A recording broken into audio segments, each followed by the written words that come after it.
Oh, I wish to the Lord, Mr. Wilson, that I were a red-headed man. Why that? Well, here's another vacancy on the League of the Red-Headed Men. Look. On account of the bequest of the late Ezekiah Hopkins of Lebanon, Pennsylvania, USA, there is now another vacancy which entitles a member of the Red-Headed League to a salary of £4 a week for purely nominal services. All red-headed men who are sound in body and mind and above the age of 21 are eligible. Apply in person on Monday at 11 o'clock to Duncan Ross at the offices of the League, 7 Pope's Court, Fleet Street. It's worth quite a little fortune to any man who gets it. I understand there are more vacancies than there are men, so the trustees are at their wits' end what to do with the money. If my hair would only change colour, here's a nice little crib all ready for me to step into. Why, what is it then? You've never heard of the League of the Red-Headed Men? Never. Oh, I wonder at that, sir. Well, you're eligible yourself for one of the vacancies. And what are they worth, these vacancies? Oh, about $200 a year. Oh, tell me about it, Vincent. Well, as far as I can make out, the League was founded by an American millionaire, Ezekiah Hopkins, who was very peculiar in his ways. He was red-headed, and he had a great sympathy for all red-headed men. So, when he died, he left his fortune in the hands of trustees, with instructions to apply the interest to the providing of easy berths to men with hair of that colour. But there be millions of red-headed men who'd apply. Oh, not so many as you might think. This American started from London when he was young, and he wanted to do the old town a good turn. So it's really confined to Londoners, and it's no use applying if your hair's light red or dark red, or anything but real, bright, blazing, fiery red. If you cared to apply, Mr. Wilson, you'd just walk in. But perhaps it'd hardly be worth your while to put yourself out of the way for the sake of a few £100. That afternoon, Fleet Street was choked with red-headed folk, and Pope's Court looked like a coster's orange barrow. From north, south, east, and west, every man who had a shade of red in his hair had tramped into the city to answer the advertisement. Wilson was all for giving up in despair, but Spaulding wouldn't hear of it. He pushed and pulled until he got his employer through the crowd, and soon they found themselves in the office. Yes, thank you. This is Mr. Jabez Wilson, and he's willing to fill a vacancy in the League. He is admirably suited for it. I cannot recall when I've seen anything so fine. It would be injustice to hesitate. You will, however, I'm sure, excuse me for taking an obvious precaution. Oh, my hair! Let go! There is water in your eyes. I perceive that all is as it should be. But we have to be careful, for we've twice been deceived by wigs and once by paint. I could tell you tales of cobbler's wax which would disgust you with human nature. Excuse me for a moment. The position has been filled! My name is Mr. Duncan Ross, and I am myself one of the pensioners from the fund left by our noble benefactor. Are you a married man, Mr. Wilson? Have you a family? I am a widower, sir. No children? No. Dear me. This is very serious indeed. The fund was, of course, for the propagation and spread of redheads, as well as for their maintenance. In the case of another, well, the objection might be fatal. But we must stretch a point in favor of a man with such a head of hair as yours. When shall you be able to enter upon your new duties? That's a little awkward, Mr. Ross, for I have a business already. Oh, I'd be able to look after that for you, Mr. Wilson. See to anything that turns up. What would be the hours? 10 to 2. Well, my business is mostly done of an evening, so it'd suit me very well to earn a little in the mornings. pay? £4 a week. You must be in the office, or at least in the building, the whole time. If you leave, you forfeit your whole position forever. The will is very clear upon that point. It's only 4 hours a day. I shouldn't think of leaving. No excuse will avail, Mr. Wilson.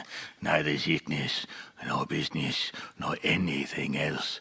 There, you must stay or lose your billet. And the work? Is purely nominal. What do you call purely nominal? It is to copy out the Encyclopedia Britannica. Here is the first volume. You must find your own ink, pens, and blotting paper, but we shall provide the table and chair. Will you be ready tomorrow? Certainly. Then goodbye, Mr. Jabez Wilson. And let me congratulate you once more on the important position you have been fortunate enough to gain. Wilson thought over the matter all day. By evening, he had quite persuaded himself the whole affair must be a great hoax or fraud. In the morning, he determined to have a look at it anyhow. So, with a penny bottle of ink, a quill pen, and 7 sheets of foolscap paper, he started off for Pope's Court. To his surprise and delight, Duncan Ross was there to see that he got fairly to work. Wilson started off upon the letter A, and Ross would drop in from time to time to see that all was right. This went on day after day, and on Saturday, Ross came in and put down 4 golden sovereigns for a week's work. It was the same the next week and the week after. Every morning Wilson was there at 10, and every afternoon he left at 2. By degrees, Duncan Ross took to coming in only once of a morning, and after a time, not at all. But Wilson never dared to leave the room for an instant. 8 weeks passed, and then suddenly the whole business came to an end. Going to work as usual at 10 o'clock, he found the door shut and locked, with a square of cardboard hammered on to the middle of the panel. The Red-Headed League is dissolved?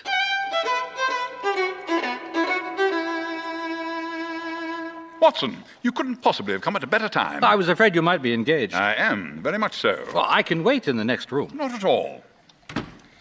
This gentleman, Mr. Wilson, has been my partner and helper in many of my most successful cases, and I've no doubt he'll be of the utmost use to me in yours also. If you say so, Mr. Holmes. I know, my dear Watson, that you share my love of all that is bizarre and outside the conventions and humdrum routine of everyday life. Well, your cases have always been of the greatest interest to me, Holmes. Perhaps, Mr. Wilson, you'd have the great kindness to commence your narrative, omitting the obvious facts that you have at some time done manual labor, that you are a Freemason, and have been in China. How in the name of good fortune did you know all that, Mr. Holmes? It's as true as gospel, for I began as a ship's carpenter. Your right hand is quite a size larger than your left. You've worked with it, and the muscles are more developed. Well, the Freemasonry, then? I won't insult your intelligence by telling you how I read that, especially as, rather against the strict rules of your order, you use a square and compass breastpin. Of course, I forgot that. But China? The fish you have tattooed immediately above your right wrist could only have been done in China. I've made a small study of tattoo marks and have even contributed to the literature of the subject. That trick of staining the fish's scales of a delicate pink is quite peculiar to China. When, in addition, I see a Chinese coin hanging from your watch chain, the matter becomes even more simple. Well, I thought at first you'd done something clever, but I see there was nothing in it after all. I begin to think your reputation will suffer shipwreck, Holmes, if you continue to be so candid. Everything unknown passes for something splendid. Mr. Wilson, off you go at a scratch. Oh, yes. Well, I run a small pawnbroker's business at Saxe-Coburg Square near the city. It was just 8 weeks ago that my assistant, Vincent Spaulding, drew my attention to an advertisement in the Morning Chronicle.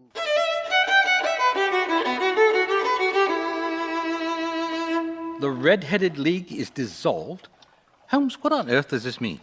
It is a little off the beaten track, isn't it, Doctor? Refreshingly unusual, I should say. As a rule, I'm able to guide myself by the thousands of other similar cases which occur to my memory. But in the present instance, I'm forced to admit that the facts are, to the best of my belief, unique. I really wouldn't miss your case for the world. Pray, Mr. Wilson, what steps did you take when you found this card upon the door? I was staggered, sir. I didn't know what to do. I called at the offices around, but none of them seemed to know anything about it. Finally, I went to the landlord, an accountant living on the ground floor. He said he'd never heard of any such body as the Red-Headed League. And did you ask him about Mr. Duncan Ross? I did, Dr. Watson, and he answered that the man who was using the office as a temporary convenience until his new premises were ready was a solicitor named William Morris. Had this Mr. Morris left an address? 17 King Edward Street near St. Paul's. It turned out to be a manufactory of artificial kneecaps. Oh dear. And no one in it had ever heard of either Mr. William Morris or Mr. Duncan Ross. And what did you do then? I went home to Saxe-Coburg Square, and I took the advice of my assistant. He could only say that if I waited, I should hear by post. But that wasn't quite good enough, Mr. Holmes. I didn't wish to lose such a place without a struggle, so as I had heard that you were good enough to give advice to poor folk who were in need of it, I came right away to you. And you did very wisely. Your case is an exceedingly remarkable one, and I shall be happy to look into it. And now, Mr. Wilson, tell us all about your business. It's not a very large affair, and of late years it's not done more than just give me a living. I used to be able to keep 2 assistants, but now I only keep 1. Vincent Spaulding. And he has his faults.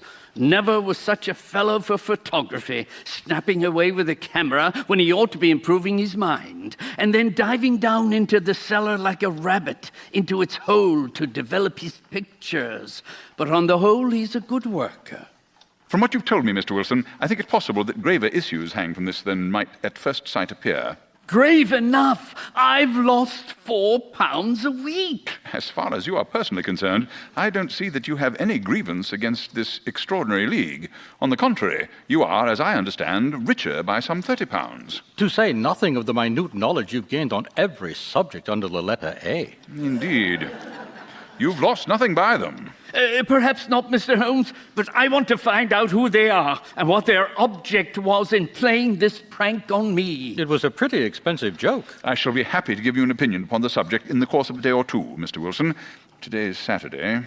I hope that by Monday we may come to a conclusion. What are you going to do, Mr. Holmes? To smoke. Smoke? Yes, it's quite a 3-pipe problem.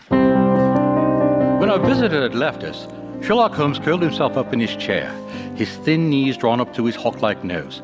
And there he sat with his eyes closed and his black clay pipe thrusting out like the bill of some strange bird. I had come to the conclusion that he'd drop off to sleep when he suddenly sprang out of his chair with the gesture of a man who's made up his mind. Well, Watson, what do you make of it all? Oh, the Red-Headed League? I can make nothing of it. It's impossible to even say whether the present case is an instance of crime or not. Oh, but it's certainly a most mysterious course of events. As a rule, the more bizarre a thing is, the less mysterious it proves to be. It's your commonplace, featureless crimes which are really puzzling, just as a commonplace face is the most difficult to identify. Sarasate plays at the St. James Hall this afternoon. What do you think, Watson? Could your patient spare you for a few hours? No, my practice is never very absorbing. Then put on your hat and come. I'm going through the city first, and we can have some lunch on the way. I observe that there's a good deal of German music on the program, which is rather more to my taste than Italian or French. It is introspective, and I want to introspect. Come along! We travelled by the underground as far as Aldersgate, and a short walk took us to Saxe-Coburg Square, the scene of the singular story we'd listened to in the morning. 4 lines of dingy 2-storied brick houses looked out into a small railed-in enclosure, but a lawn of weedy grass and a few clumps of faded laurel bushes made a hard fight against the smoke-laden and uncongenial atmosphere. Having thumped vigorously upon the pavement with his stick 2 or 3 times, Sherlock Holmes went up to the door of the place, where our red-headed client carried out his business, and knocked. Sir, how can I help you? Thank you, young man. I only wish to ask you how you would go from here to the Strand. The Strand? 3rd right, 4th left. Most kind. Not at all, sir. We're not going in? My dear doctor, this is a time for observation, not for talk. We're spies in an enemy's country. We know something of Saxe-Coburg Square. Let us now explore the parts which lie behind it. Well, quite a contrast, Holmes. This must be one of London's main arteries. It's a hobby of mine to have an exact knowledge of London. I should like to remember the order of the houses here. There's Mortimer's, the tobacconist, the little newspaper shop, the Coburg branch of the City and Suburban Bank, the vegetarian restaurant, and McFarlane's carriage building depot. Considerable crime is in contemplation, Watson. Today being Saturday rather complicates matters. I shall want your help tonight. Of course, Holmes. At what time? 10 will be early enough. Then I shall be at Baker Street at 10. Very well. There may be some little danger, so kindly put your army revolver in your pocket. Now, Watson, we've done our work, so it's time we had some play. A sandwich and a cup of coffee, and then off to Violin Land, where all is sweetness and delicacy and harmony, and there are no red-headed clients to vex us with their conundrums. I trust I am not more dense than my neighbors, but I was always oppressed with a sense of my own stupidity in my dealings with Holmes.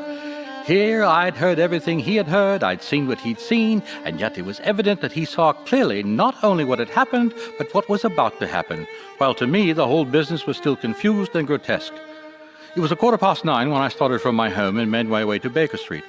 2 hansoms were standing at the door, and on entering his room I found Holmes in animated conversation with 2 men, one of whom I recognized as Peter Jones, the official police agent, while the other was a long, thin, sad-faced man with an oppressively respectable frock coat. Our party is complete. Watson, I think you know Mr. Jones of Scotland Yard. Inspector? Let me introduce you to Mr. Merriweather, who is to be our companion in tonight's adventure. We're hunting in couples again, Doctor. Our friend here is a wonderful man for starting a chase. All he wants is an old dog to help him to do the running down. I hope a wild goose may not prove to be the end of our chase. Oh, you may place considerable confidence in Mr. Holmes, sir. Oh, he has his own little methods, which are, if you won't mind my saying so, just a little too theoretical and fantastic. But he has the makings of a detective in him. It's not too much to say that once or twice he's been more nearly correct than the official force. Well, if you say so, Inspector, it's all right. Still, this is the first Saturday night for 27 years that I have not had a nightly game of whist. I think you'll find that you'll play for a higher stake tonight than you've ever done yet, and that the play will be more exciting. For you, Mr. Merriweather, the stake will be some £30,000. And for you, Jones, it will be the man upon whom you wish to lay your hands. John Clay. I've been on his track for years, and I've never laid eyes on him yet. Well, I hope I may have the pleasure of introducing you tonight. Holmes, it's getting on. Yes, quite time we started. If you two will take the first hansom, Watson and I will follow in the second. Nearly there now, Watson. Nearly where, Holmes? And who was this fellow Merriweather? He's a bank director and personally interested in the matter. I thought it as well to have Jones with us also. He's not a bad fellow, though an absolute imbecile in his profession. But he has one positive virtue. He's as brave as a bulldog and as tenacious as a lobster if he gets his claws upon anyone. We reached the same crowded thoroughfare in which we'd found ourselves that morning. Our cabs were dismissed, and following the guidance of Mr. Merriweather, we passed down a narrow passage and through a side door which he opened for us. Within there was a small corridor which ended in a very massive iron gate. Merriweather stopped to light a lantern and led down a flight of winding steps into a huge vault or cellar, which was piled all round with crates and massive boxes. You're not very vulnerable from above, I see. Nor from below. Dear me, this sounds quite hollow. I must really ask you to be a little more quiet, Mr. Merriweather. You've already imperiled the whole success of our expedition. Might I beg that you have the goodness to sit down on one of those boxes and not to interfere? Oh, very well. Present, Watson, in the cellar of the city branch of one of the principal London banks. So I imagine. Mr. Merriweather is the chairman of the directors, and he'll explain to you that there are reasons why the more daring criminals of London should take a considerable interest in this cellar at present. It is our French Guild, Doctor. We've had several warnings that an attempt might be made upon it. French Guild? We had occasion some months ago to strengthen our resources and borrowed for that purpose 30,000 Napoleons from the Bank of France. It's become known that the money is still lying in our cellar. The crate upon which I sit contains 2,000 Napoleons packed between layers of lead foil. Our reserve of bullion is much larger at present than is usually kept in a single branch office, and the directors have had misgivings upon the subject. Which were very well justified. Now, we have at least an hour before us. They can hardly take any steps until the good pawnbroker is safely in bed. Then they won't lose a minute. In the meantime, Mr. Merriweather, we must put the screen over that dark lantern. And sit in the dark? I'm afraid so. The enemy's preparations have gone so far that we can't risk the presence of a light. The enemy being this John Clay, then? I confess I've never heard of him. Oh, he's a young man, Doctor. But he's at the head of his profession, and I'd rather have my bracelets on him than any criminal in London. His grandfather was a royal duke, and he himself has been to Eton and Oxford. His brain's as cunning as his fingers, and though we meet signs of him at every turn, we never know where to find the man himself. He'll crack a crib in Scotland one week and be raising money to build an orphanage in Cornwall the next. He and his associate may do us some harm unless we're prepared. I shall stand behind this crate. The rest of you conceal yourselves behind those. When I flash a light upon them, close in swiftly. If they fire, Watson, have no compunction about shooting them down. I placed my revolver upon the top of the wooden case behind which I had crouched. Holmes shot the slide across the front of his lantern and left us in pitch darkness, such an absolute darkness as I had never before experienced. With my nerves worked up to a pitch of expectancy, there was something depressing and subduing in the sudden gloom and in the cold, dank air of the vault. What a time it seemed! It was but an hour and a quarter, yet it appeared to me that the night must have almost gone and the dawn to be breaking above us. My limbs were weary and stiff, for I feared to change my position, yet my nerves were worked up to the highest pitch of tension. From my position, I could look over the case in the direction of the floor. Suddenly, my eyes caught the glint of a light. At first, it was but a lurid spark upon the stone pavement. Then it lengthened out until it became a yellow line, and then, without any warning or sound, a gash seemed to open, and a hand appeared, a white, almost womanly hand, which felt about in the center of the little area of light. Then, with a rending, tearing sound, one of the broad white stones turned over on its side and left a square, gaping hole through which streamed the light of a lantern. Over the edge there peered a clean-cut boyish face which looked keenly about it, and then, with a hand on either side of the aperture, he drew himself waist-high until one knee rested upon the edge.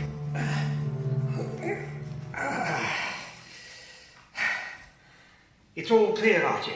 Have you got the chisel and the bags? Now! What? Hold! It's no use, John! Jump, Archie, No jump! chance at all! So I see. I fancy that my pal is all right, though. You'll see your pal again presently.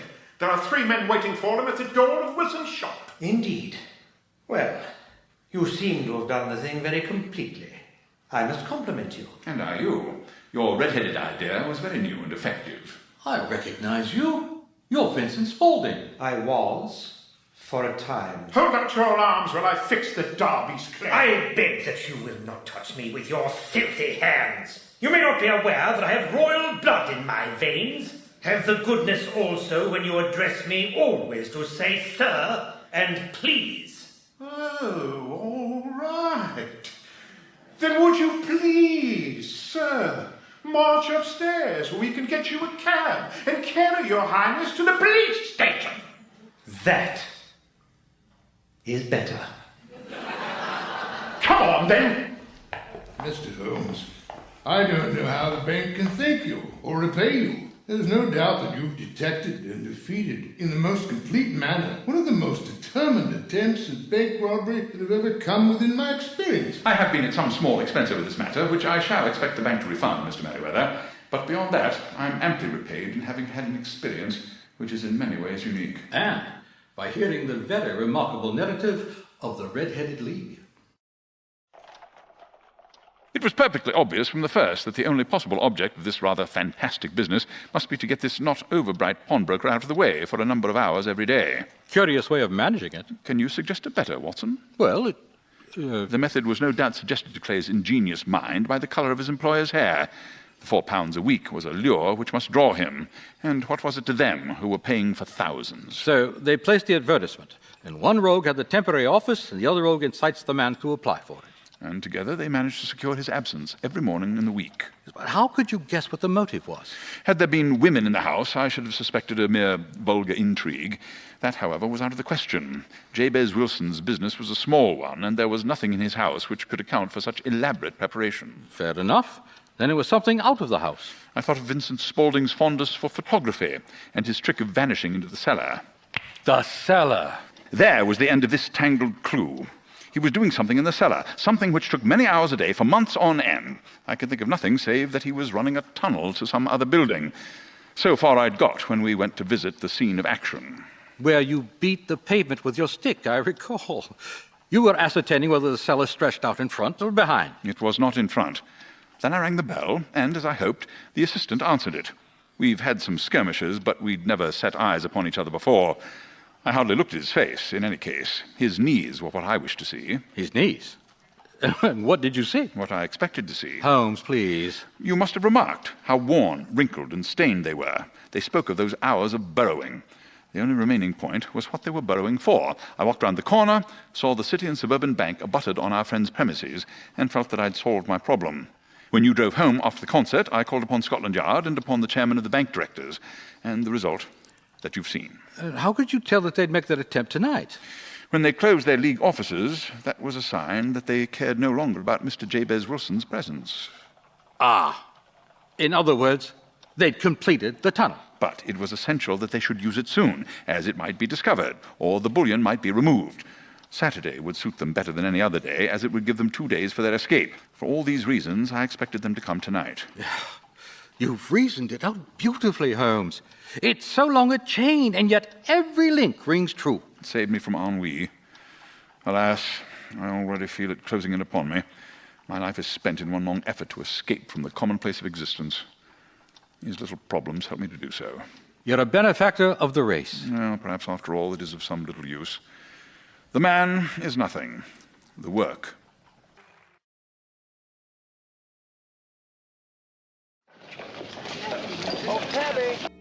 The Classic Adventures of Sherlock Holmes, featuring John Patrick Lowry as Holmes and Lawrence Albert as Dr. Watson.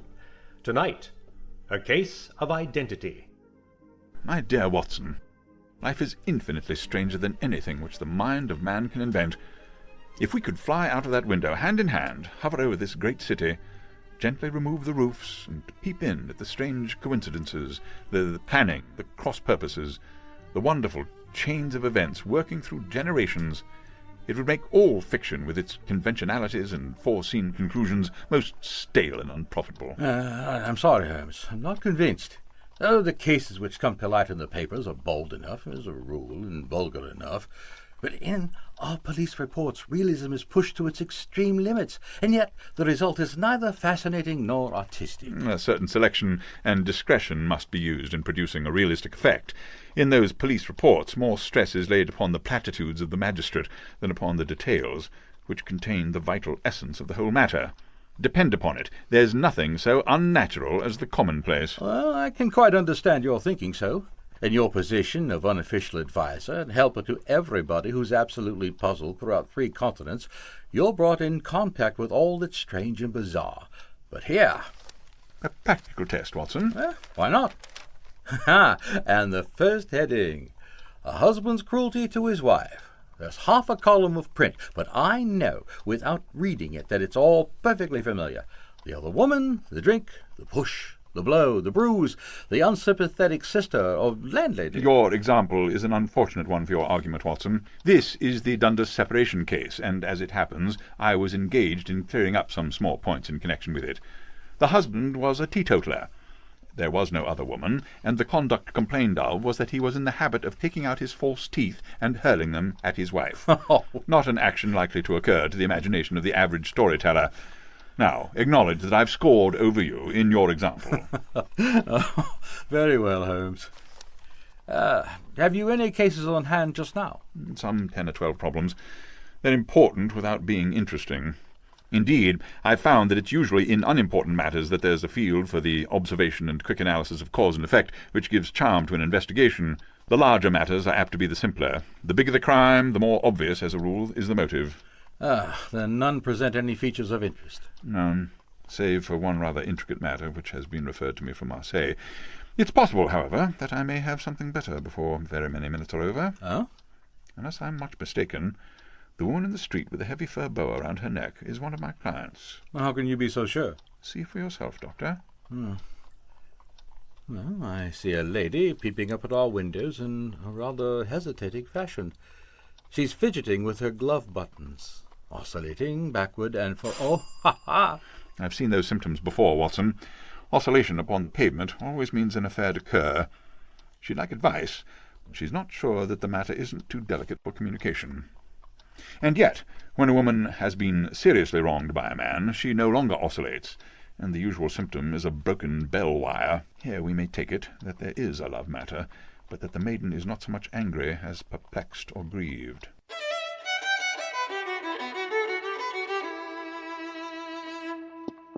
Come in. Mr. Holmes? Sherlock Holmes welcomed Miss Mary Sutherland with the easy courtesy for which he was remarkable, and having closed the door and bowed her into an armchair, he looked her over in the minute and yet abstracted fashion which was peculiar to him.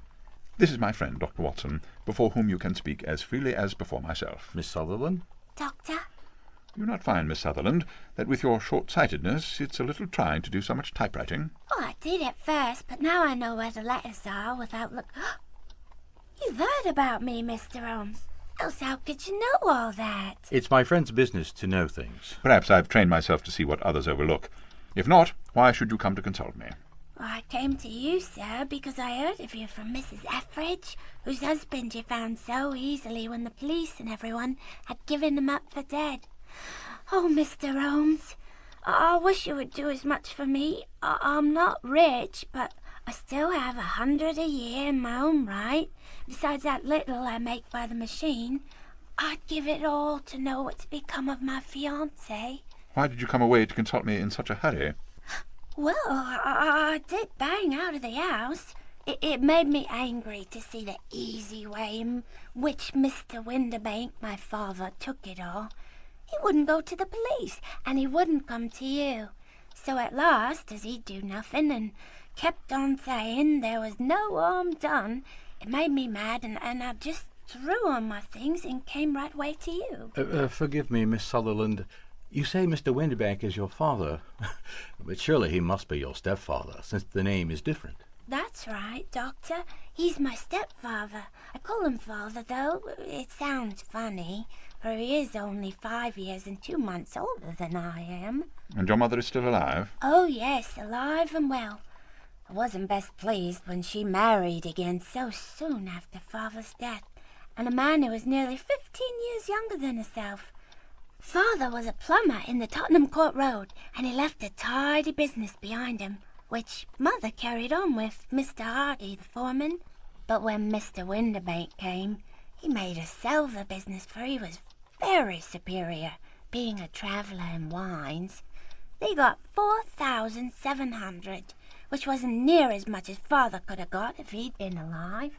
And your own little income, does it come out of the business? Oh, no, Doctor. It's quite separate, and was left me by my Uncle Ned in Auckland. It's in New Zealand stock, paying 4.5%. £2,400 was the amount. But I can only touch the interest. Well, I understand a single lady can get by very nicely on an income of about £60. And since you draw so large a sum as 100 a year, and with what you earn into the bargain, you no doubt travel a little and indulge yourself. Oh, I could do with much less than that, Dr. Watson. But as long as I live at home, I don't wish to be a burden to my parents, so they have the use of the money while I'm with them. Of course, that's only just for the time. Mr. Winterbank draws my interest every quarter and pays it over to Mother, and I've found that I can do very well with what I earn at typewriting. Brings me a twopence a sheet, and I can often do from 15 to 20 sheets in a day. You've made your position very clear to us, Miss Sutherland. Now, kindly tell us about your connection with Mr. Ozma Angel. Well, I met him first at the gasfitters' ball. The gasfitters? They used to send Father tickets when he was alive, and then afterwards they remembered us and sent them to Mother. Mr. Winterbank didn't wish us to go. He never wished us to go anywhere. He'd get quite mad if I wanted so much as to join a Sunday school treat. Dear me. He said the folk weren't fit for us to know, when all Father's friends were to be there, and he said I had nothing fit to wear when I had my purple plush that I'd never so much as taken out of the drawer.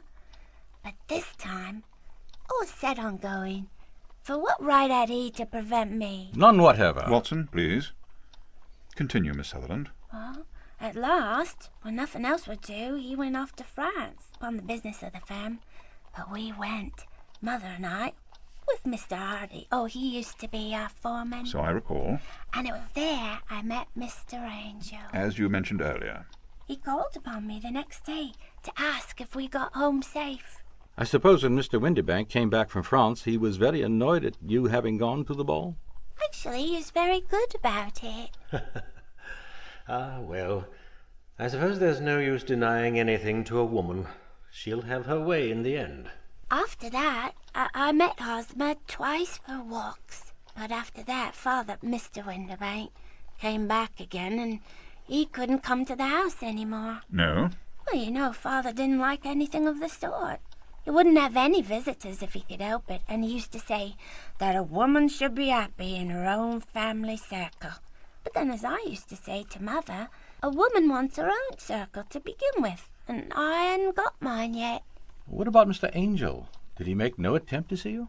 Well, Father was going off to France again in a week, and Ozma wrote and said that it would be safer and better not to see each other till he'd gone. He used to write me every day. I took the letters in the morning, so there was no need for Father to know. Were you engaged to the gentleman at this time? Oh, yes, Mr. Holmes. We were engaged after the first walk we took. Ozma was a cashier in an office in Leadenhall Street. What office? That's the worst of it, Mr. Holmes. I don't know. Where did this Mr. Hosmer Angel live, Miss Sutherland? He slept at the office. And you don't know his address? No, except that it was at Leadenhall Street. Where did you address your letters, Miss Sutherland? To the Leadenhall Street post office, Doctor, to be left till called for. He said that if they were sent to the office, he'd be chaffed by all the other clerks about having letters from a lady. I offered to typewrite them, like he did his, but he wouldn't have that, for he said when I wrote them, they seemed to come from me. But when they were typewritten, he always felt that the machine had come between us. That just shows you how fond he was of me, gentlemen, and the little things he'd think of. And can you remember any other little things about Mr. Hosmer Angel? He was a very shy man, Mr. Holmes. He'd rather walk with me in the evening than the daylight. He said he hated to be conspicuous. Very retiring and gentlemanly he was. Even his voice was gentle. And he had the quinsy and swollen glands when he was young, you see, and it left him with a weak throat and a hesitating, whispering fashion of speaking. He was always well dressed, very neat and plain, but his eyes were weak like mine, and he wore tinted glasses against the glare. And what happened when your stepfather returned to France? Ozma came to the house again and proposed that we should be married before Father came back. He was in dreadful earnest and made me swear, with my hands on the testament, that whatever happened I would always be true to him. Whatever might happen. Mother said he was quite right to make me swear, that it was a sign of his passion. She was all in his favor, then? Oh, from the first. Then when they talked of marrying within the week, I began to ask about Father. But they both said never to mind about him, just to tell him afterwards, and Mother said she'd make it all right with him. Well, strange that you should have to ask his leave at all, if he's only a few years older than you. I didn't quite like that either, Doctor, but I didn't want to do anything on the sly.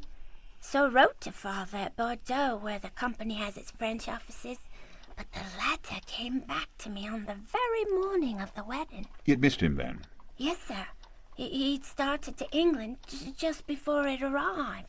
What day was your wedding arranged for? Friday, sir. Was it to be in church? Yes, Doctor, but very quietly. It was to be at St. Saviour's. Near King's Cross? Yes, and we were to have breakfast afterwards at the St. Pancras Hotel. Hosmer came for us in an hansom, but as there were two of us, he put Mother and me into it and stepped into a four-wheeler, which happened to be the only other cab in the street.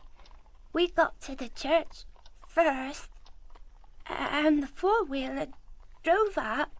We waited for him to step out, but he never did. And when the cabman got down from the box and looked, there was no one there. What? The cabman said he couldn't imagine what had become of him. He saw him get in? With his own eyes. That was last Friday, Mr. Holmes, and I'd never seen nor heard of anything since then to throw any light on what become of Hosmer.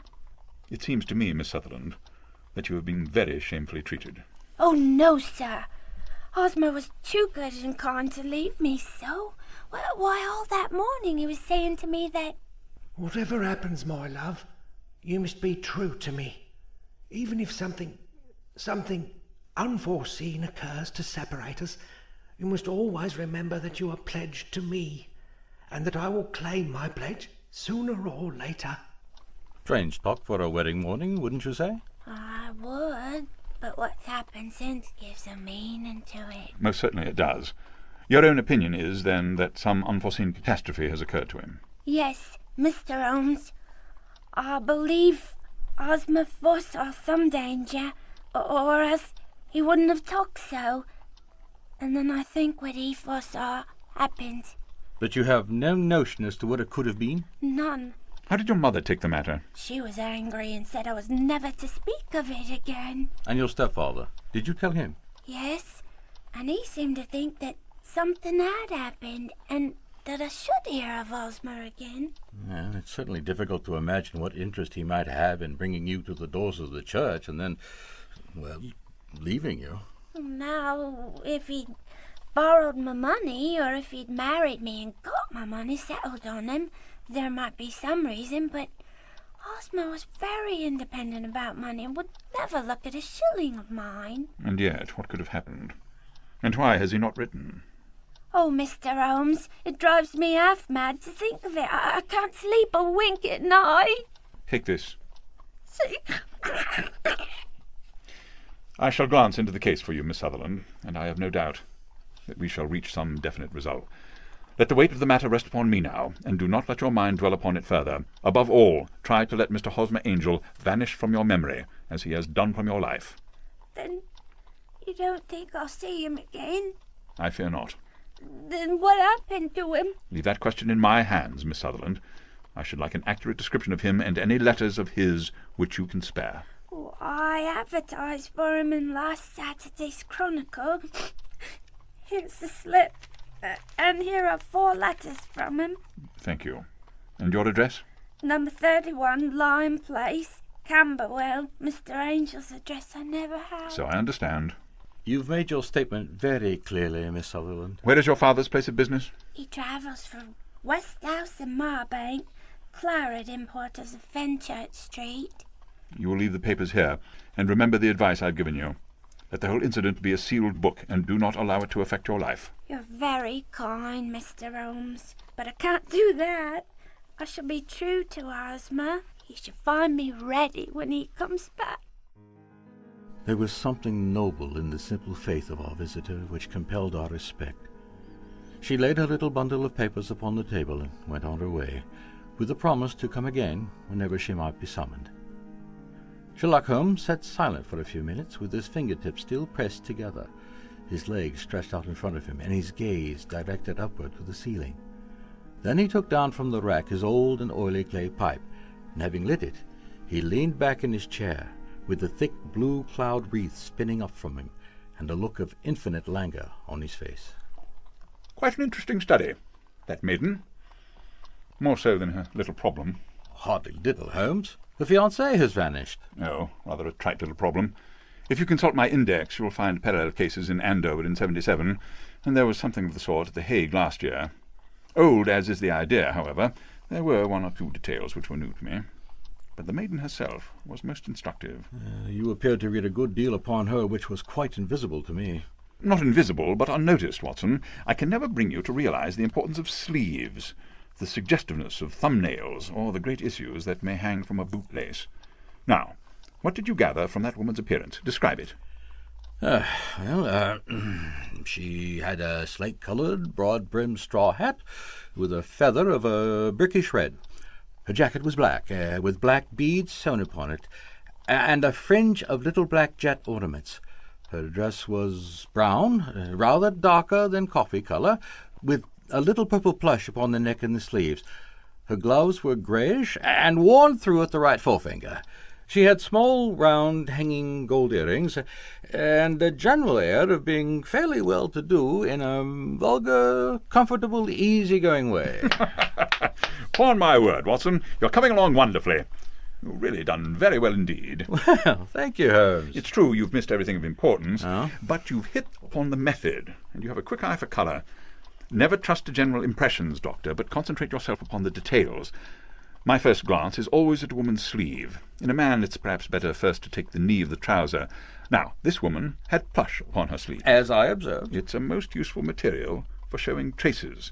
The double line, a little above the wrist, where the typewritist presses against the table, was beautifully defined. Might it be in a sewing machine? Wouldn't that leave a similar mark? It would. Ah! But only on the left arm, and on the side farthest from the thumb, instead of across the broadest part, as this was. I then glanced at her face, and, observing the dint of the pince-nez at either side of her nose, I ventured a remark upon her short sight and typewriting, which seemed to surprise her. Surprised me. Surely it was obvious, as were the boots. Oh, well, I didn't observe the boots. They were not unlike each other, but they were really an odd pair, the one having a slightly decorated toe-cap and the other plain. One was buttoned only in the 2 lower buttons out of 5, and the other at the 1st, 3rd, and 5th. Now, when you see that a young lady, otherwise neatly dressed, has come away from home with odd boots, half-buttoned, it's no great deduction to say that she came away in a hurry.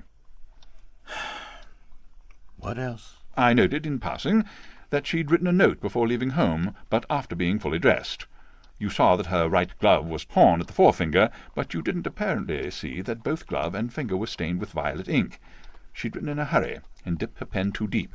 It must have been this morning, or the mark wouldn't remain clear upon the finger. All this is amusing, but rather... Elementary? Just so. But we must get back to business, Watson. Would you mind reading me the advertised description of Mr. Hosmer Angel? Missing on the morning of the 14th. A gentleman named Hosmer Angel, 5 feet 7 inches in height, strongly built, sallow complexion, black hair, bushy black side whiskers and moustache, tinted glasses, slight infirmity of speech, was dressed when last seen in black frock coat faced with silk, black waistcoat, gold Albert chain, and grey-headed tweed trousers with brown gaiters over elastic-sided boots, known to have been employed in an office in Leadenhall Street. As to the letters, they're very commonplace. No clues? Absolutely none, save that he quotes Balzac once. There is one remarkable point, however, which will no doubt strike you. They're typewritten. Not only that, but even the signature is typewritten. Now, perhaps he wished to be able to deny his signature if an action for breach of promise were instituted. Perhaps. There's a date, but no superscription. Except Leadenhall Street, which is rather vague. However, I shall write 2 letters, which should settle the matter. One to a firm in the city, the other to the young lady's stepfather, Mr. Winderbank. It's just as well that we should do business with the male relatives.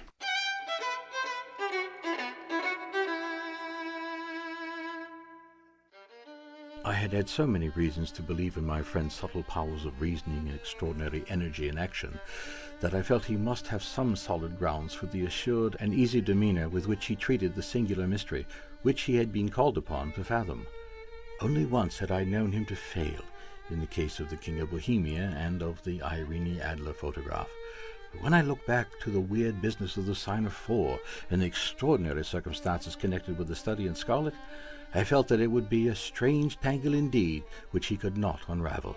A professional case of great gravity engaged my own attention for the whole of the next day, and it was not until close upon 6 o'clock that I was able to drive to Baker Street, half afraid I might be too late to assist at the denouement of the little mystery.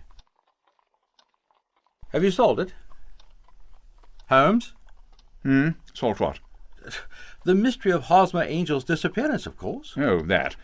There was never any mystery in the matter, Watson, only some of the details are of interest. The only drawback is that I fear there's no law that can touch the scoundrel. Well, who was he, then? And what was his object in deserting Miss Sutherland? Ah, that'll be Miss Sutherland's stepfather, Mr. Windibank. He sent me a typewritten letter in which he made an appointment with me for 6. Come in. The man who entered was a sturdy, middle-sized fellow, some 30 years of age, clean-shaven and sallow-skinned, with a bland, insinuating manner, and a pair of wonderfully sharp and penetrating grey eyes. Mr. Holmes? Good evening, Mr. Windibank. I believe this is your letter? I'm afraid I'm a little late, but I'm not quite my own master, you know. I'm sorry that Miss Sutherland has troubled you both about this little matter. I think it's far better not to wash linen of this sort in public. I understand that it was against your wishes that she came. Yes, Doctor. It is Dr. Watson, isn't it? That's correct. Mary is a very excitable, impulsive girl, and not easily controlled when she's made up her mind on a point.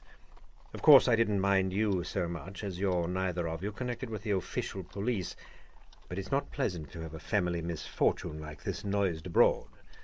Besides, it's a useless expense, for how could you possibly find this Hosmer Angel? On the contrary, Mr. Windibank, I have every reason to believe that I will succeed in discovering him. I'm delighted to hear it.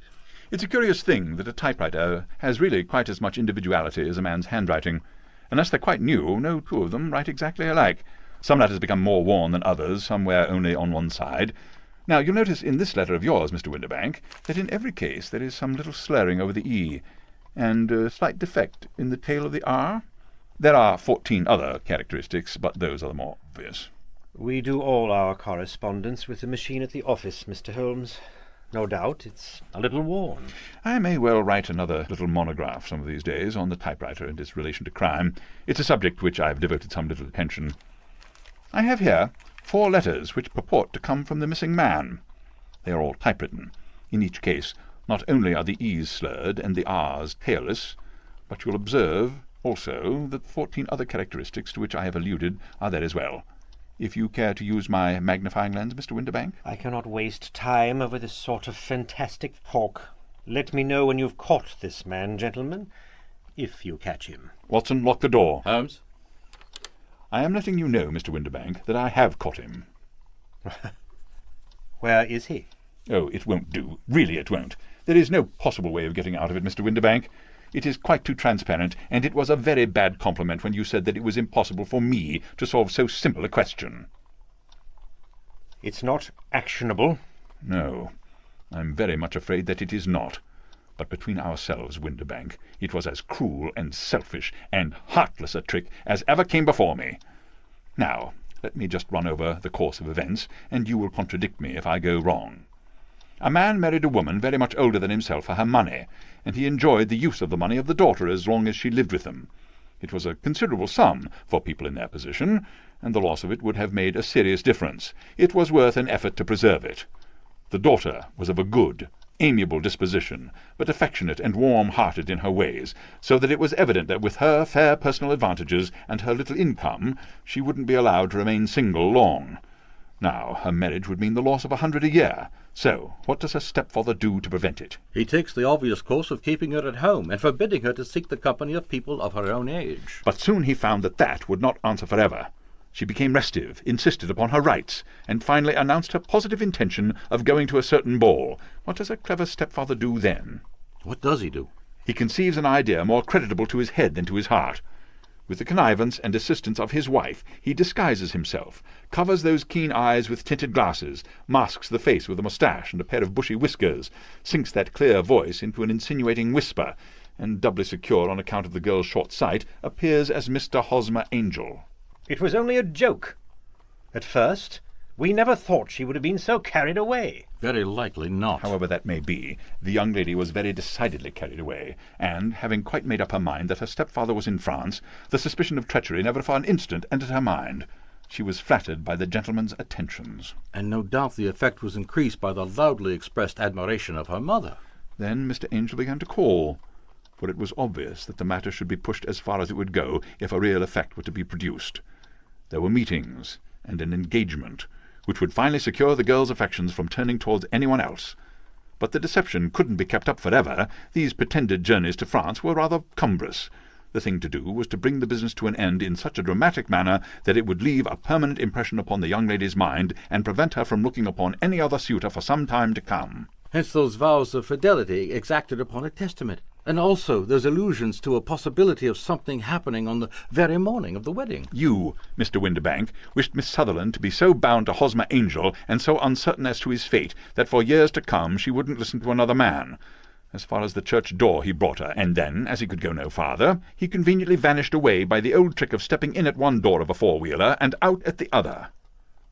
When did you know? It was obvious from the first that this Mr. Hosmer Angel must have some strong object for his curious conduct, and it was equally clear that you were the only man who really profited by the incident. The fact that the two of you were never together, but that the one always appeared when the other was away, was suggestive. So were the tinted spectacles and the curious voice, which both hinted at a disguise, as did the bushy whiskers. My suspicions were all confirmed by Angel's peculiar action in typewriting his signature, which, of course, inferred that his handwriting was so familiar to her that Miss Sutherland would recognize even the smallest sample of it. All these isolated facts, together with many minor ones, all pointed in the same direction. Yes, but how did you verify them, Holmes? Having spotted my man, it was easy to get corroboration. I knew the firm for which James Windibank worked. Having taken the printed description of Hosmer Angel, I eliminated everything from it which could be the result of a disguise, the whiskers, the glasses, the voice, and I sent it to the firm, with a request that they would inform me whether it answered to the description of any of their travellers. I had already noticed the peculiarities of the typewriter, and I wrote to you, sir, at your business address, asking him if you'd come here. And as the reply was typewritten, it revealed the same characteristic defects. Yes. The same post brought me a letter from Westhouse and Marbank of Fenchurch Street to say that the description tallied in every respect with that of their employee, James Windibank. It may be so, or it may not, Mr. Holmes. But if you are so very sharp, you ought to be sharp enough to know that it is you who are breaking the law now, and not me. As long as you keep that door locked, you lay yourself open to an action for assault and illegal constraint. He's right, Holmes. The law can't touch him. No. And yet there never was a man who deserved punishment more. If the young lady has a brother or a friend, he ought to lay a whip across your shoulders. And though it is not part of my duties to my client, I have a hunting crop handy. Let me out! Let me out! Out of my way! There's a cold-blooded scoundrel. That fellow will rise from crime to crime until he does something very bad and ends up on a gallows. The case has, in some respects, been not entirely devoid of interest. And Miss Sutherland? What will you tell her? You are going to tell her, Holmes. If I do, Watson, she will not believe me. You may remember the old Persian saying, "There is danger for him who taketh the tiger cub, and danger also for whoso snatches a delusion from a woman."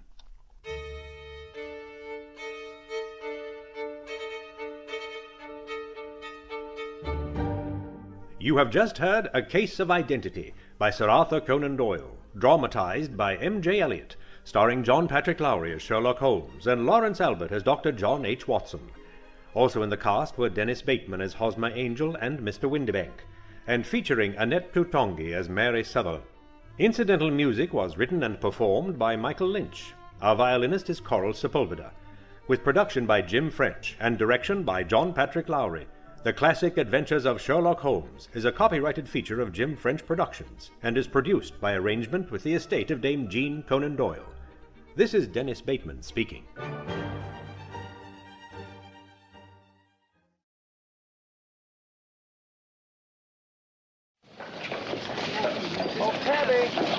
The Classic Adventures of Sherlock Holmes by Sir Arthur Conan Doyle, featuring John Patrick Lowry as Holmes and Lawrence Albert as Dr. Watson. Tonight, The Blanched Soldier. When James Dodd joined the Imperial Yeomanry in January 1901, he encountered Godfrey Emsworth, only son of Colonel Emsworth, the Crimean V.C. Dodd and young Emsworth formed the sort of friendship which can only be made when one lives the same life and shares the same joys and sorrows. They took the rough and the smooth together for a year of hard fighting. Then Emsworth was shot in the action near Diamond Hill outside Pretoria. Dodd received one letter from the hospital at Cape Town, one from Southampton, and then not one word more. When, 2 years later, the war was finally over, and Dodd returned home, he wrote to Emsworth's father, asking where Godfrey was. he received a short and gruff reply stating that Godfrey had gone on a voyage round the world and would not be back for a year. Dissatisfied, he arranged an invitation to the Emsworth family home, Tuxbury Old Park, near Bedford. I should be interested to know the real reason for this visit, young man. I explained my reasons in my letter, Colonel. You said that you had known Godfrey in Africa. We have, of course, only your word for that. Well, I have his letters to me in my pocket. You're welcome to examine them. Yes. I was fond of your son, Godfrey, sir. Many ties and memories united us. Is it not natural that I should wonder at his sudden silence and wish to know what's become of him? I have some recollection, Mr. Dodd, that I already corresponded with you and had told you what had become of him. Yes. You said he's gone upon a voyage round the world, but His health was in a poor way after his African experiences, and both his mother and I were of the opinion that complete rest and change were needed. Kindly pass that explanation on to any other friends who may be interested in the matter. Certainly, Colonel. Perhaps you'd have the goodness to let me have the name of the steamer and the line by which he sailed, together with the date. I have no doubt I should be able to get a letter through to him. Many people, Mr. Dodd, would take offense at your infernal pertinacity, and would think that this insistence had reached the point of damned impertinence. You must put it down, sir, to my real love for your son. I have already made every allowance upon that score. I must ask you, however, to drop these inquiries. Every family has its own inner knowledge and its own motives, which cannot always be made clear to outsiders, however well-intentioned. My wife is anxious to hear something of Godfrey's past. I would ask you to let the present and the future alone. Such inquiries serve no useful purpose, sir, and they place us in a delicate and difficult position. God could only pretend to accept the situation and vow inwardly that he would never rest until his friend's fate had been cleared up. During dinner, Godfrey's mother, a gentle little mouse of a woman, questioned him eagerly about her son. The old colonel seemed morose and depressed. Bored by the proceedings, Dodd made an excuse as soon as he decently could and retired to his bedroom. It was a large, bare room on the ground floor, and he opened the curtains and looked out into the garden. It was a fine night with a bright half-moon. Fresh cold, sir. I thought you might run short in the night time, sir. It's bitter cold weather, and these rooms are very cold. No. No, thank you. It's a Rafe, isn't it? That's right, sir. Good night, Rafe. Good night, sir. Beg your pardon, sir. But I couldn't help hearing what you said of young Master Godfrey at dinner. You know, sir, my wife nursed him, so I may say that I am his foster father. It's natural we should take an interest. You say he carried himself well, sir? There was no braver man in the regiment. If he hadn't pulled me out once from under the rifles of the Boers, I shouldn't be here. That's Master Godfrey all over. He was always courageous. There's not a tree in the park that he hasn't climbed. Nothing would stop him. He was a fine boy. And he was a fine man. Was? Sir? You said he was a fine man. Why do you speak as if he were dead? What is all this mystery? What's become of Godfrey Emsworth? I don't know what you mean, sir. Ask the master. He knows. It's not for me to interfere. No, wait. You're going to answer one question before you leave. Is Godfrey dead? I wish to God he was, sir. I wish to God he was. The old servant's words seemed to James Dodd bear only one interpretation. Clearly, Godfrey Emsworth had become involved in some criminal transaction which touched the family honor. The colonel had sent his son away lest the scandal should come to light. Dodd was anxiously pondering the matter when he looked up, and there was Godfrey Emsworth standing before him. Ah! He was outside the window, his face pressed against the glass. Then he sprang back and vanished into the darkness. Dodd threw up the catch, climbed through the window, and ran down the garden path. Godfrey! Godfrey! You are from South Africa, I perceive, Mr. Dodd.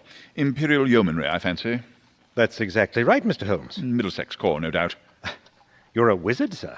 When a gentleman of virile appearance enters my room with such tan upon his face as an English son could never give, and with his handkerchief in his sleeve instead of in his pocket, it's not difficult to place him. You wear a short beard, so you weren't a regular. You have the cut of a riding man. As to Middlesex, your card's already shown me that you're a stockbroker from Throgmorton Street. What other regiment would you join? You see everything. No more than you, but I've trained myself to notice what I see. However, Mr. Dodd, it was not to discuss the science of observation that you called upon me this morning. What has been happening at Tuxbury Old Park? Mr. Holmes! My dear sir, there's no mystery. Your letter came with that heading, and as you fixed this appointment in very pressing terms, it was clear that something sudden and important had occurred. But a good deal has happened since then. Perhaps you'll explain. Well, of course. I'd got into the way of supposing you knew everything without being told. Forgive me, Mr. Holmes, but shouldn't we wait until Dr. Watson... I'm quite alone, Mr. Dodd. Alone? The good doctor has deserted me for a wife. Ah. The only selfish action I can recall in our association. Now, kindly give me the facts. I will, Mr. Holmes. And I hope to God you'll be able to tell me what they mean. The whole thing seems so damned unnatural. And the more I think about it, the more incredible it becomes.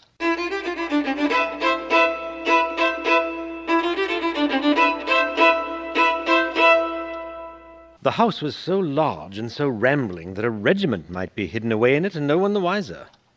If the secret lay there, I knew it would be difficult for me to penetrate it. But you said the door you heard close was certainly not in the house. It was not, Mr. Holmes. I knew I must explore the garden and see what I could find. There was no difficulty in the way, for the old people were busy in their own fashion and left me to my own devices. No easy matter if you were invited to stay only one night. True. But the next day, Colonel Emsworth was rather more conciliatory, which gave me an opening to ask whether my presence for one more night wouldn't incommode him. That gave me a clear day.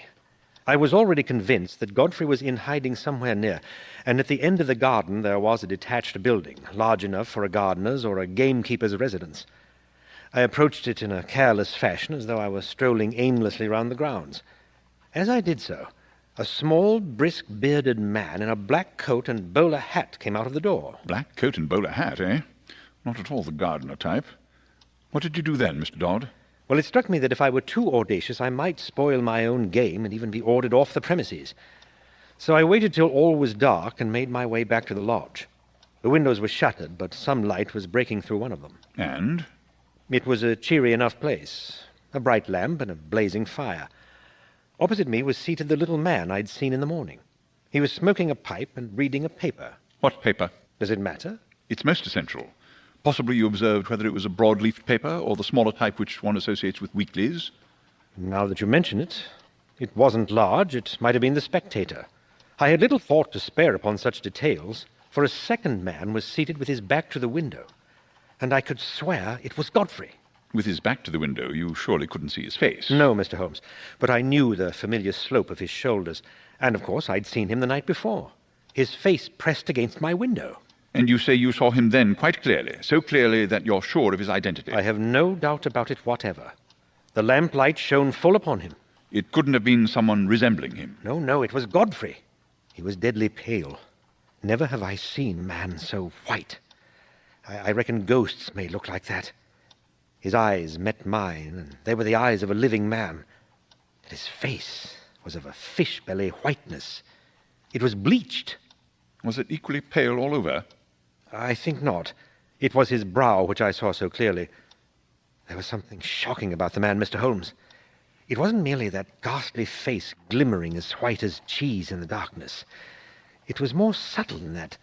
Something slinking, something furtive, something guilty. Something very unlike the Godfrey Emsworth I'd known. It left a feeling of horror in my mind. Plainly. Please return to the incident at the lodge. You saw Godfrey once more through the window? He was leaning upon his elbow in an attitude of great melancholy, his body turned toward the fire. I was hesitating as to what I should do when there was a sharp tap on my shoulder, and there was Colonel Emsworth beside me. You have made a most damnable intrusion into the privacy of our family, sir. Colonel! You were here as a guest, and you have become a spy. I have nothing more to say, save that I have no wish ever to see you again. I've just seen your son, sir, and I'm convinced that for some reason of your own, you're concealing him from the world. I've no idea what your motives are, but I'm sure he's no longer a free man. The matter will not bear discussion, sir. I warn you that until I'm assured as to the safety and well-being of my friend, I shall never desist in my efforts to get to the bottom of the mystery. And I shall certainly not allow myself to be intimidated by anything you may say or do. There is a train to London at 8:30, Mr. Dodd. The trap will be here at 8. I can understand now why Godfrey seldom spoke of his father. A hard nail, this Colonel Emsworth. The greatest martinet in the army in his day. I couldn't have stuck him if it hadn't been for Godfrey's sake. He was a good lad, and he wouldn't drop a pal like that. Then again, I happened to know he was heir to a lot of money. He and his father didn't always hit it off too well. The old man was a bully, and young Godfrey had too much spirit to stand it. I'm not satisfied, Mr. Holmes, and I mean to drop everything in order to see it through. Your problem presents some very unusual features, Mr. Dodd. The servants, how many were in the house? To the best of my belief, there are only the old butler and his wife. They seem to live in the simplest fashion.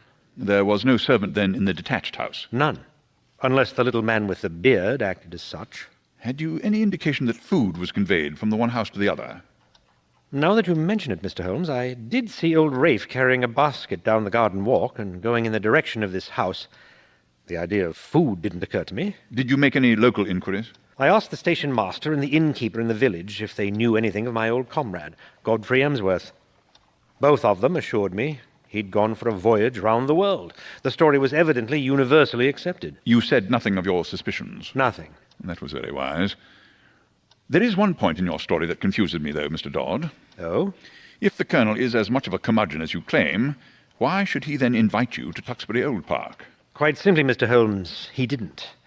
I'd already had quite enough of the father, so I wrote to Godfrey's mother, explained that he was my chum, that I had a great deal of interest which I might tell her of our common experiences. I should be in the neighborhood, would there be any objection, etc. In reply, I had quite an amiable answer from her and an offer to put me up for the night. Thus, I made a clean frontal attack. I see. Well, then, the matter should certainly be inquired into. My case is practically complete. There is only one small incident needed to round it off. Then you'll go back with me to Tuxbury Old Park? Certainly. Today? Not today. I have a commission from the Sultan of Turkey which calls for immediate action. Political consequences of the gravest kind might arise from its neglect. And the Duke of Greyminster must be informed of my solution to the Abbey School case. But when we do go, there will be a third member of our party. Dr. Watson? Another medical gentleman. It is possible his presence may be entirely unnecessary, but on the other hand, it may be essential. When, after a considerable drive, we arrived at the strange old rambling house which my client had described, it was Rafe, the elderly butler, who opened the door. He was a little wrinkled old fellow, in the conventional costume of black coat and pepper and salt trousers, with one curious variant, brown leather gloves, which at sight of us he instantly shuffled off. Colonel Emsworth was not in his room, but came quickly enough on receipt of Rafe's message. Have I not told you, you infernal busybody, that you were warned off these premises? If you enter my home again without my leave, I shall be within my rights if I use violence. As to you, Mr. Holmes, I extend the same warning. I am familiar with your ignoble profession, but you must take your reputed talents to some other field. There is no opening for them here. I cannot leave here, Colonel. Not until I hear from Godfrey's own lips that he's under no restraint. Rafe, telephone the county police. Tell the inspector there are burglars in the house. One moment. You must be aware, Mr. Dodd, that Colonel Emsworth is within his rights and that we have no legal status within his house. On the other hand, he should recognize that your action is prompted entirely by solicitude for his son. I venture to hope that if I were allowed to have 5 minutes' conversation with Colonel Emsworth, I could certainly alter his view of the matter. I am not so easily altered. What the devil are you waiting for, Rafe? Ring the police. Any police interference would bring about the very catastrophe you dread, Colonel Emsworth. You don't know what you're talking about. What I know, Colonel, can be expressed in a single word. Enough! Enough. That is what has brought us here. How do you know, Holmes? It is my business to know things. Very well. If you wish to see Godfrey, you shall.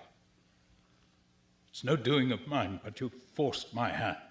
Rafe, tell Mr. Kent that we shall be with him in 5 minutes. Won't it disarrange your plans? I can't help it, Rafe. Our hands have been forced. We passed down the garden path and found ourselves in front of the mystery house at the end. A small bearded man stood at the door with a look of considerable astonishment upon his face. He led us into a large, plainly furnished front room. A man was standing with his back to the fire, and at the sight of him, my client sprang forward with outstretched hand. Why, Godfrey, old man, this is fine. Don't touch me, Jimmy. Keep your distance. Yes, you may well stare. I don't quite look the smart Lance Corporal Emsworth of the B Squadron, do I? See these white patches all over my skin? That's why I don't court visitors. I don't mind you, Jimmy. I could have done without your friend. I suppose there's some good reason for it, but you have me at a disadvantage. I wanted to be sure all was well with you, Godfrey. I saw you that night when you looked into my window, and I couldn't let the matter rest till I'd cleared things up. Yes, that. Old Rafe told me you were here. Did he? And I couldn't help taking a peep at you. I hoped you wouldn't have seen me, and I had to run to my burrow when I heard the window go up. But what in heaven's name is the matter? It's not a long story to tell. You remember that morning fight on Diamond Hill outside Pretoria on the Delagoa Bay railway line? You heard I was hit? I never got any particulars. 3 of us were separated from the others. It was very broken country. You may remember. There was Simpson. Baldy Simpson. That's right. And Anderson and I. We were clearing Brother Boer. He lay low and got 3 of us. The other 2 were killed. I got an elephant bullet through him the shoulder.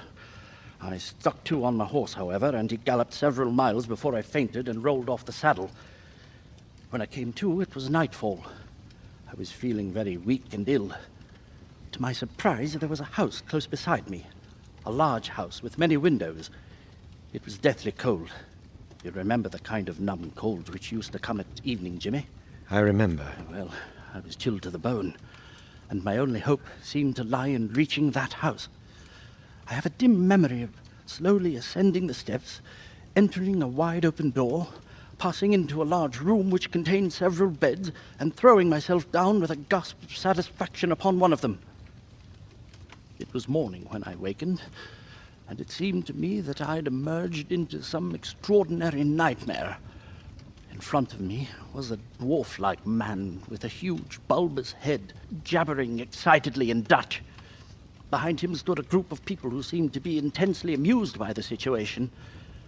But a chill came over me as I looked at them. Every one was twisted or swollen or disfigured in some strange way.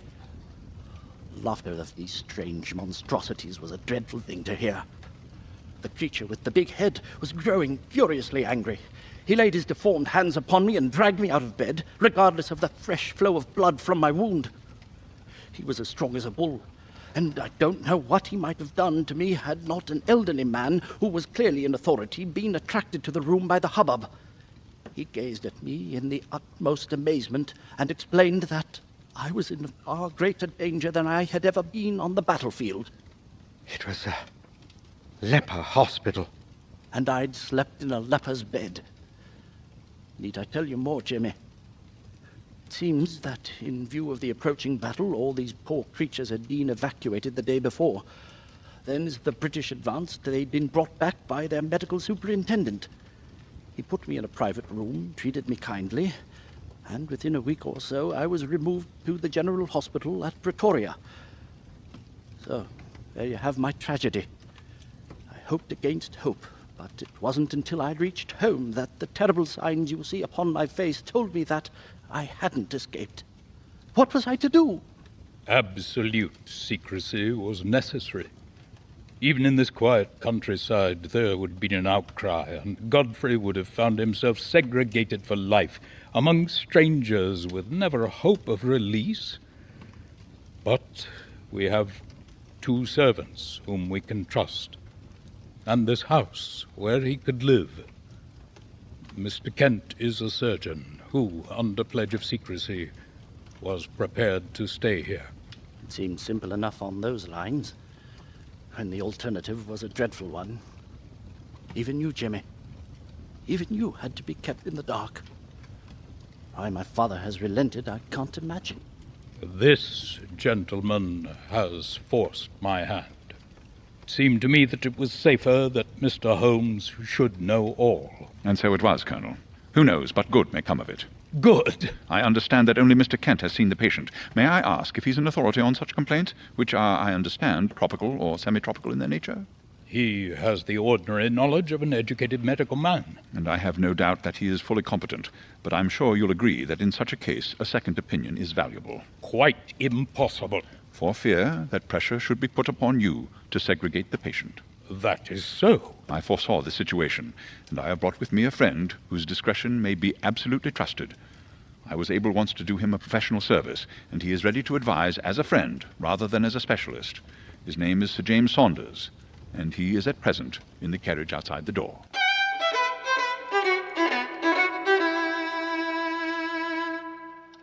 And? And what, Watson? Well, this seems to be the last page of the manuscript. What happened next?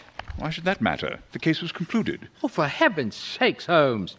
When I told you to try this yourself... I have done precisely as you requested, Doctor. I have set down an experience of my own, and I have done so in my own fashion, confining myself rigidly to the facts, instead of pandering to popular taste. Yes, but the matter must be presented in such a way as may interest the reader. As this case can hardly fail to do, being as it is among the strangest happenings in my collection, and one of which you have no note. But you haven't explained anything. There was no one present to whom I could provide an explanation. Those are the moments when I miss my Watson. By cunning questions and ejaculations of wonder, you elevate my simple art, which is but systematized common sense, into a prodigy. Is that all I am to you, then? By no means.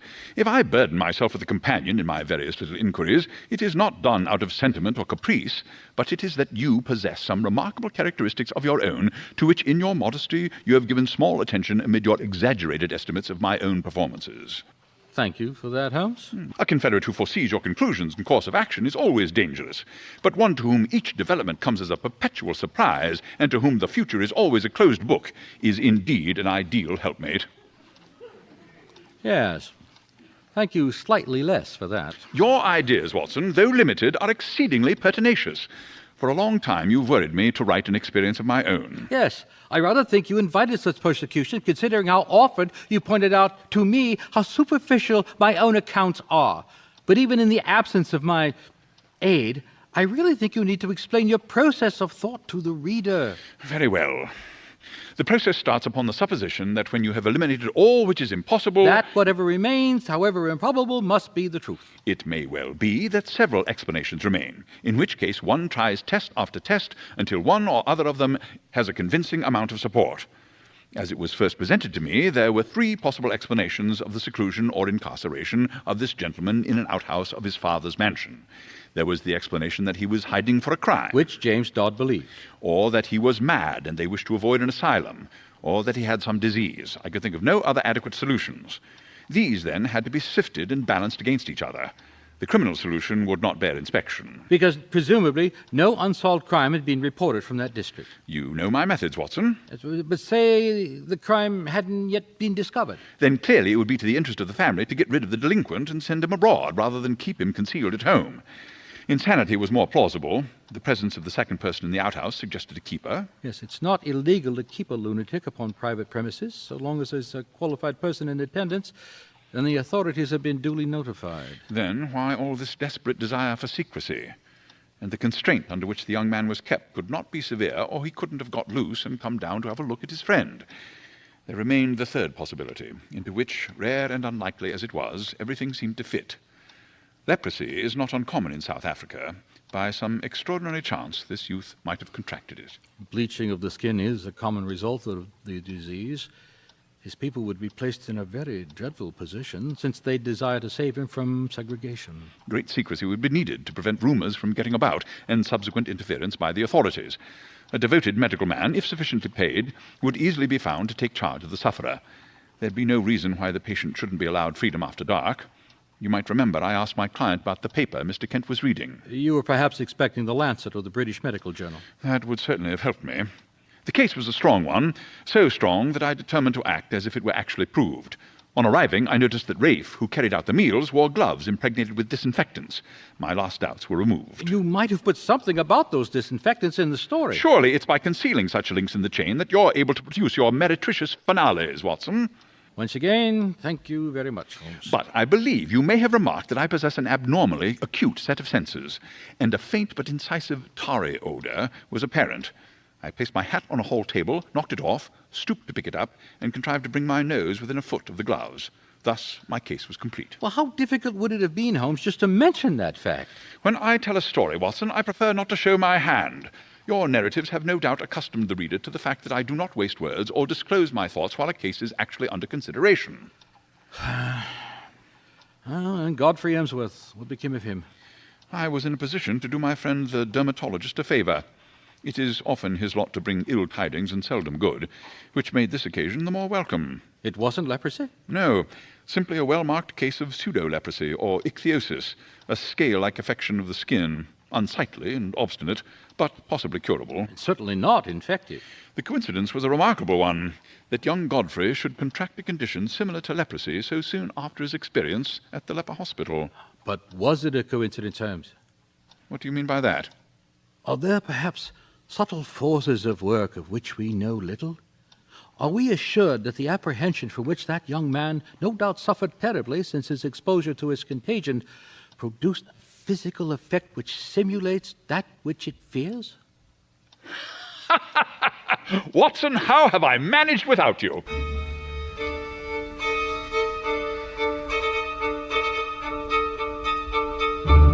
You have just heard The Blanched Soldier by Sir Arthur Conan Doyle, dramatized by M.J. Eliot, starring John Patrick Lowry as Sherlock Holmes and Lawrence Albert as Dr. John H. Watson. Also in the cast were Dan Kramer as Colonel Emsworth, Dennis Bateman as James Dodd, and David Natale as Godfrey Emsworth. Other parts were played by members of the cast. Incidental music was written and performed by Michael Lynch. Our violinist is Coral Sepulveda. Frank Rosine and Curtis Takahashi supplied live sound effects. Our engineer was Jason Shavey. With production by Jim French and direction by John Patrick Lowry, The Classic Adventures of Sherlock Holmes is a copyrighted feature of Jim French Productions and is produced by arrangement with the estate of Dame Jean Conan Doyle. This episode was recorded before a live audience at the Kirkland Performance Center in Kirkland, Washington. This is Dennis Bateman speaking.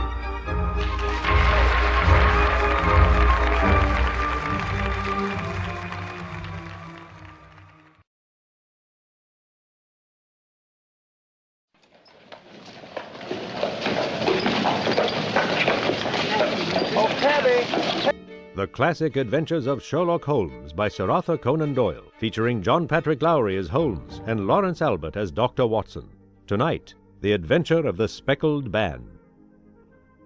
On glancing over my notes of the 70-odd cases in which I have studied the methods of my friend Sherlock Holmes, I cannot recall any which presented more singular features than that which was associated with the Roylotts of Stoke Moran.